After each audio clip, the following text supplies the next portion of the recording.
Hello दोस्तों, कैसे हो आप सब लोग? सभी को राम राम।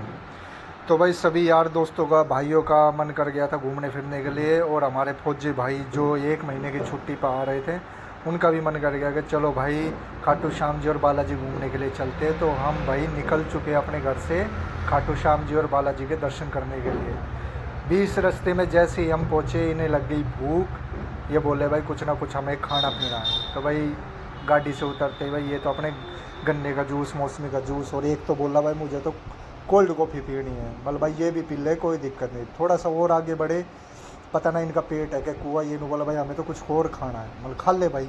इन्होंने बीच रास्ते में रुक के बर्गर और पिज़्ज़ा और गोलगप्पे खाए। बोले चलो कोई नहीं भाई, खाते पीते चलो, कोई मना नहीं। जैसे ही हम थोड़ी देर और आगे पे चले, NH 8 पर हाईवे पे पहुँचे, जयपुर हाईवे पे, हमारा छोटा भाई ने बोला भाई मुझे तो सनरूफ वाली गाड़ी में खड़ा होना है। तो बोला भाई खड़ा हो ले, कोई दिक्कत नहीं, अपनी गाड़ी है, मज़ा ले, खड़े होके फुल टशन ले, कोई दिक्कत नहीं। वीडियो बनानी वीडियो बना।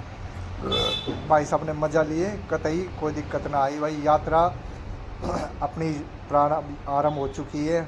खाटू श्याम जी बालाजी के लिए हम निकल चुके हैं, सारे मज़े लेते हुए। भाई साहब हम सारे भाई, छोटे भाई मेरे, सभी मज़े लेते हुए हम चल पड़े खाटू श्याम जी की यात्रा में।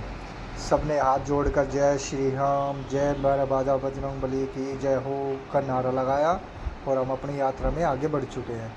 फिर हम पहुँचे टूल टैक्स पर। टूल टैक्स में हमें पार किया। टूल टैक्स में लेकिन हमें एक फ़ायदा हो गया, क्योंकि हमारे साथ फौजी भाई था, उसका कार्ड दिखा के हमने टूल टैक्स को भी बचा लिया, जिसमें हमारे 150 रुपये आराम से बच गए। और ये टूल टैक्स था हमारा बहरोड का। बहरोड का बहुत महंगा टूल टैक्स है। टूल टैक्स पार करने के बाद हम आगे बढ़े। आगे बढ़ने के बाद सब अब दोबारा से सबको भूख लग गई। तो हमने कहा कि चलो भाई, कि भाई जब तक तुम अपना खाना करवा लो, जब तक हम हुक्का पी लेते हैं। लेकिन ये न बोले नहीं भाई खाना खाएंगे आगे, तब तक हुक्का पीते हैं और चाय पीते हैं। तो सामने एक भाई साहब दिए गए, जिसके कंधे पे एक कबूतर था। मैं आपको दिखाना चाहता हूँ, ये देखो। और इस कबूतर को देखने के लिए कई गाड़ियाँ रुकी, और चाय पानी पीते पीते उस भाई की भी बोनी हो गई। एक गाड़ी के चक्कर में कई गाड़ियाँ रुकी। उसके बाद थोड़ी देर बाद हम एक आगे होटल में रुके, जहाँ हमने खाना खाया। और खाना खाने के बाद पहुँच गए हम खाटू श्याम जी। खाटू श्याम जी में रात को पहुँचने के बाद हमने लिया होटल। ये है होटल का नज़ारा, ये देख लो भाई, बहुत बढ़िया रूम है, सस्ते में रूम है।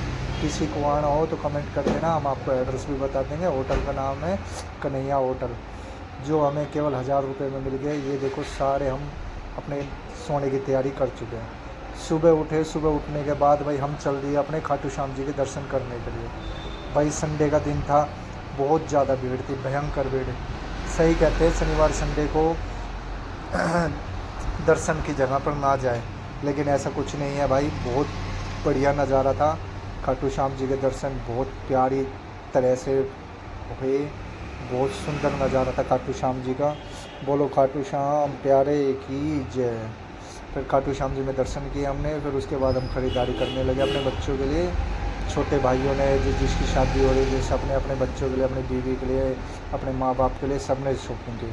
वहाँ से निकलने के बाद हम चले अपने रूम पर गाड़ी लेने के लिए, क्योंकि हमें आगे भी जाना था जीर्ण माता मंदिर। तो हमने जूस पिया। जूस पीने के बाद हम ई-रिक्शा में बैठे।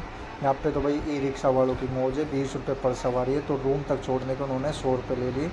उसके बाद पहुँचे हम जीर्ण माता मंदिर। जीर्ण माता मंदिर का भी बहुत सुंदर नज़ारा था, चारों तरफ से सजाया गया था जैसे नवरात्रि हो, बहुत प्यारा नज़ारा था। उसके बाद हम पहुँचे भाई अपने सालासर बालाजी मंदिर। सालासर बालाजी मंदिर आने के बाद तो ऐसा लगा जैसे हमारे शरीर में हिम्मत आ गई हो भाई। यहाँ का भी बहुत प्यारा नज़ारा था। और हमने सालासर बालाजी मंदिर के भी दर्शन किए। तो भाई अपनी यात्रा को हम यहीं प्रारंभ करते हैं। बोलो श्यावर रामचंद्र की।